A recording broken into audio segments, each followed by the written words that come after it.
হলো polka dot plant. আমার আগে পোলকা ডট প্ল্যান্টের ভিডিও আছে, সেটা ছিল রেড পোলকা ডট প্ল্যান্ট, আর এটা হলো পিঙ্ক পোলকা ডট প্ল্যান্ট। তো আগেরগুলো আমি দেখিয়েছি পোলকা ডট প্ল্যান্ট 3 রকমের হয় আমি জানি, আরও যদি থেকে থাকে আমি ঠিক বলতে পারি না, তবে 3 রকমের পোলকা ডট প্ল্যান্ট হয়। একটা সবুজের মধ্যে সাদা থাকে, আর এইটা তো সবুজের মধ্যে গোলাপি, আর একটা সবুজের মধ্যে রেড। তো আমি এইটা এনেছি, আর একটু ডার্ক ছিল, অনেক দিন হয়ে গেছে লাগানো হয়নি, গাছটা একটুখানি যেন এইটার সেই গ্লেজটা নষ্ট হয়ে যাচ্ছে। আমি এখন এটাকে রিপোর্ট করে দেবো আর কি।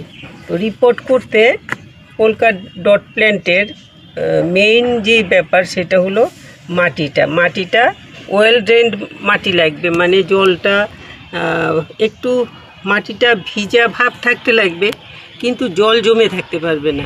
এই জিনিসটা অবশ্য টবের বেশিরভাগ গাছেরই এই ব্যাপারটা দেখতে লাগে, বেশিরভাগ গাছের, যে জল জমে থাকতে পারবে না, কিন্তু একটা স্যাঁতস্যাঁতে ভাব থাকবে। অনেক গাছের এই ব্যাপারটা থাকে। তো আমি বলছি এখন সেই রকম মাটি তৈরি করার জন্য আমি কি নেব, এটা এমনি কিন্তু খুব সাধারণভাবে মাটি তৈরি করে বসিয়ে দিলে গাছ হয়ে যায়। আর যেমন টলিয়াসগুলো আছে না, ওই রকম টাইপেরই গাছ এগুলো।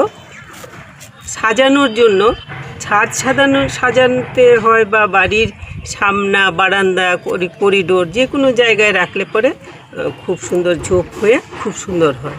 তো এই জন্য এইটাকে যদি আমরা একটা পটে বসাই, এটা তো এমন না যে এটাকে আমি কদিন পরই খাবার দেব, সার দেব। তো বসানোর সময় একটা মোটামুটি যাতে ও ভালো খাবার পায়, এই গাছের স্বাস্থ্য যাতে ভালো হয়, সেই রকমভাবে আমাদের লক্ষ্য রেখে করতে লাগবে। আর জল নিকাশি ব্যবস্থাটা যাতে ভালো হয়, মাটিটা যাতে, সেই জন্য আমরা মাটিটা তৈরি করব আর কি, ওই কথা মাথায় রেখে। তো এখন মাটিটা আমি কিভাবে তৈরি করব, তো সেজন্য আমি আমার মাটি যেহেতু একটু বেলে দোআঁশ মাটি বলা যায়, তো আমি এই মাটিটা এটার মধ্যে বেশিরভাগটাই কিন্তু আমার পুরনো টবের মাটি, আর কিছুটা আছে গার্ডেন সয়েল মিশানো। তো এইটার সাথে আমি অল্প কিছুটা দেব বালি। যেই মাটিটা আমি তৈরি করব তার 5 ভাগের 1 ভাগ দেব বালি।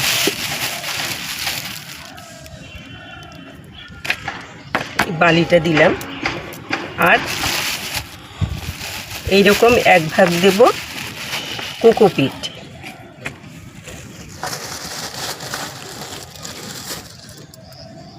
দিলাম 1 ভাগ, আর দেব এটাতে 2 ভাগ দিয়ে দেব পুরনো গোবর সার। এখন তো সব বৃষ্টি হচ্ছে, খুব সব ভিজে রয়েছে একদম। তো আমার এগুলো পুরনো গোবর সার, কিন্তু এনে যে বাক্সতে করে রাখা হয়েছে একদম ভিজে গেছে, বাক্সর মধ্যেও ভিজে রয়েছে। তো এইটা হলো পুরনো গোবর সার, দিলাম 2 ভাগ। বের করে দিলে পাথর একটা। আর 2 ভাগ দিচ্ছি আমি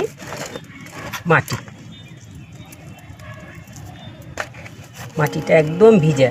এখন আমার কোথাও এমন শুকনো মাটি নেই যে আমি শুকনো মাটি মিশিয়ে দেখাবো। পুরো ছাদ যদিও এখন অনেকটা কাভার করা আছে, কিন্তু সব দিক থেকে জল এসে কোথাও আমার মাটিগুলো সেভ করে রাখার জায়গা নেই। যেদিকেই রাখি হাওয়াতে জল এসে ঠিক ভিজিয়ে দেয়। আর বাক্সগুলোর মধ্যে তো জল হাওয়াতে ঢাকনা সরিয়ে ফেলে, ওইটাতে মাটিগুলো এরকম ভিজে একদম ন্যাকড়া হয়ে গেছে। তো আমি এখন এগুলোকে মিশিয়ে ফেলবো ভালো করে। গোবর 2 ভাগ, 2 ভাগ মাটি, আর 1 ভাগ বালি আর কোকোপিট মিশিয়ে আমি মাটিটা তৈরি করছি, যাতে মাটিটা ভালো ওয়েল ড্রেনড মাটি হয়, সেই কথা মনে রেখে। এখন আপনাদের যদি মাটি এঁটেল মাটি হয় তাহলে কিন্তু 2 ভাগ বালি 2 ভাগ মাটি, তার সাথে 1 ভাগ বা 2 ভাগ কম্পোস্ট, যে কোনো কম্পোস্ট, গোবর সার হতে পারে, ভার্মি কম্পোস্ট হতে পারে, বা কিচেন কম্পোস্ট হতে পারে, যে কোনো কম্পোস্ট একটু দিয়ে দেবেন। আর এটার সাথে কিছুটা কোকোপিট দেবেন, যাতে মাটিটা একটু ঝুরঝুরে থাকে। তো আমি এই মিশিয়ে নিচ্ছি ভালো করে, যেহেতু মাটিটা ভিজা, মিশাতে একটুখানি অসুবিধাই হয়ে যাচ্ছে, এক সাইড থেকে এক সাইডে সরানোই যাচ্ছে না, এত একটা পোকা না রে।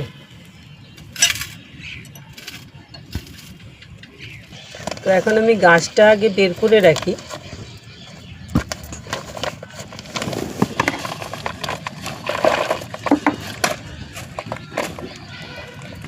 ভালো হয়েছে, অনেক শেকড় কিন্তু বেরিয়েছে গাছটার থেকে। এই যে ইচ্ছে করলে এই যে এখন এই গাছটাকে আমি অনেকগুলো চারা তৈরি করতে পারি। এই যেমন এখান থেকে একটা বেরিয়েছে, এই যে এই জায়গাটার থেকে যদি আমি কেটে নিই তাহলে পরে এটা একটা চারা হয়ে যাবে, এইটা রইল। এখান থেকে আমি কেটে নিলে চারা হয়ে যাবে, এখান থেকে কেটে নিলে আরেকটা চারা হয়ে যাবে। এমনিতে শেকড় বের করে চারা করা যায়, আবার এরকমও করা যায়। তো আমি এখন এইটা লাগিয়ে দেব, এক্ষুনি আমি বের করব না, এখানে ইচ্ছে করলে 2টো চারা অন্তত করে ফেলা যায়।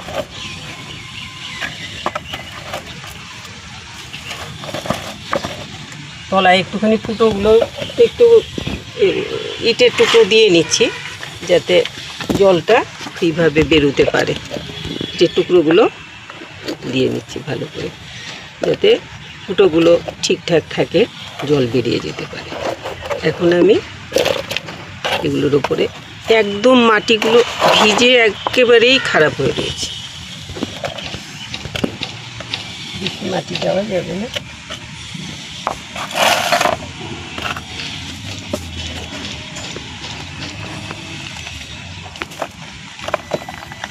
একটুখানি শুধুমাত্র গাছটাকে সেট হয় যাতে, সেই জন্য একটু ছাড়িয়ে নিলাম সাইডের থেকে, নইলে পরে গাছ নতুন মাটি দিয়ে সেট করা মুশকিল হয়ে যাবে। এই গাছগুলো কতদিন পর পর এগুলোকে সুন্দর করে ছেটে দিতে লাগে, না ছেটে দিলে এগুলি বুশি হয় না। এগুলোকে বুশি করার জন্য ছেটে দিতে লাগে, নইলে টিংটিংয়ে লম্বা হয়ে যায়, দেখতে ভালো লাগে না। দেখতে ভালো লাগার জন্য এগুলোকে ছেটে কেটে দিলে তখন খুব সুন্দর হয়।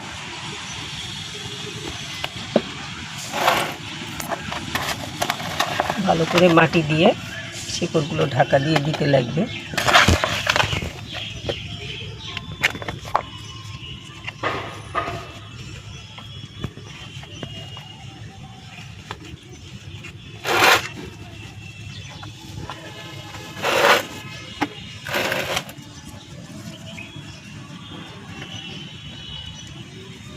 আমার গাছটা লাগানো হয়ে গেছে।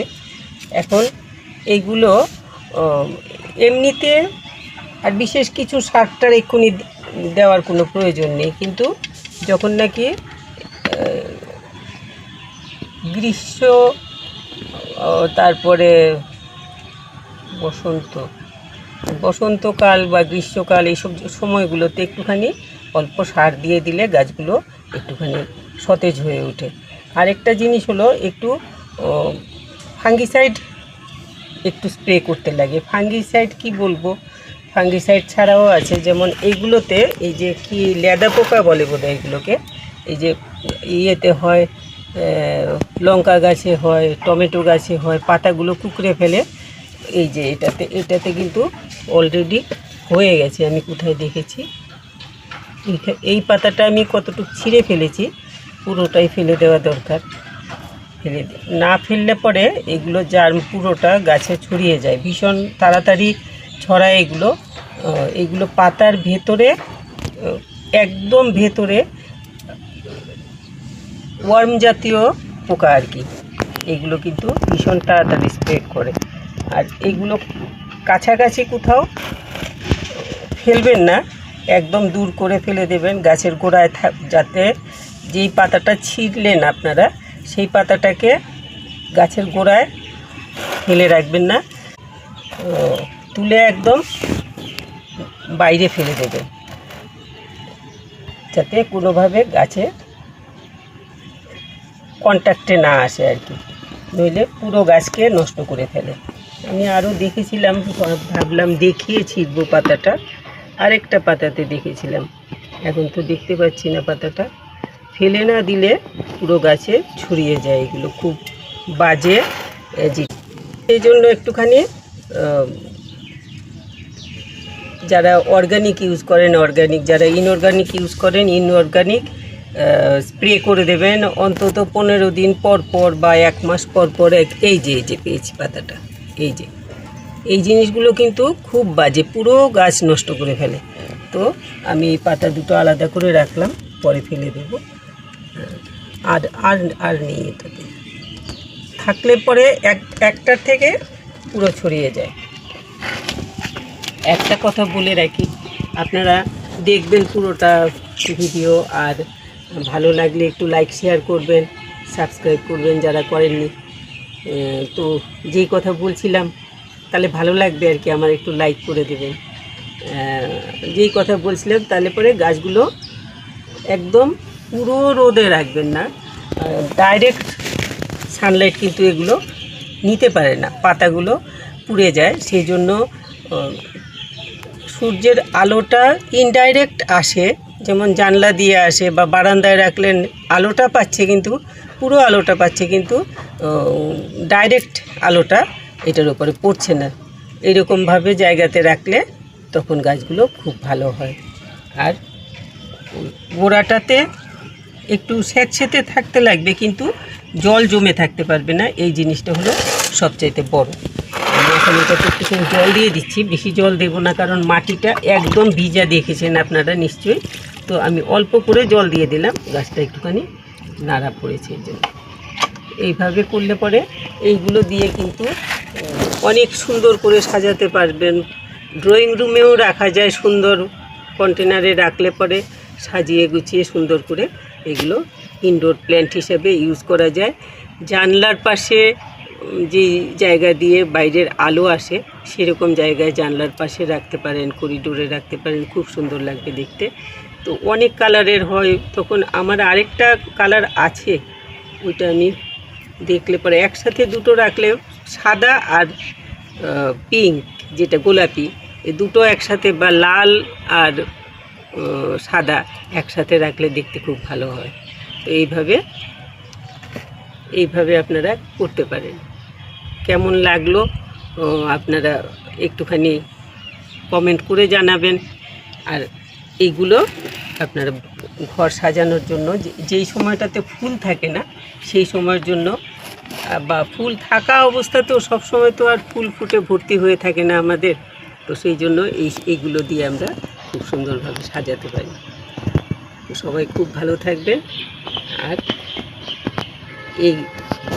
আরেকটা কথা বলছিলাম, যখনই গাছগুলো কিন্তু কিছুদিন পর পর একটু ছেটে দিতে লাগে, নইলে পরে ঝুলে ঝুলে পড়বে, লম্বা হয়ে যাবে টিং টিং করে, তখন কেটে দিলে এটা বুশি হবে, সুন্দর হবে। এই আরেকটা পয়েন্ট আমার ভুল হয়ে যাচ্ছিল। তো এই রকম করে এই গাছগুলোকে আপনারা খুব একটা বেশি যত্ন তো লাগে না, এইরকমভাবে করতে পারবেন, খুব সুন্দর কালার আসে। আমার এটা বেশ কতদিন ধরে অযত্নে পড়ে রয়েছে, চারাটা এনেছি লাগানো হয়নি, এই জন্য কালারটা একটু ফেড হয়ে গেছে। অনেক ভালো কালার আসে, ওইটা আনক আছে কালারগুলো, তাহলে পরে কিছুটা বোঝা যাবে এই যে এত সুন্দর কালার হয়, এগুলো খুব সুন্দর কালার। তো সবাই খুব ভালো থাকবেন। আজকে আর বিশেষ কিছু বলছি না, এতটুকু বললাম। ভিডিওটা আপনারা দেখবেন স্কিপ না করে। ভালো থাকবেন সবাই।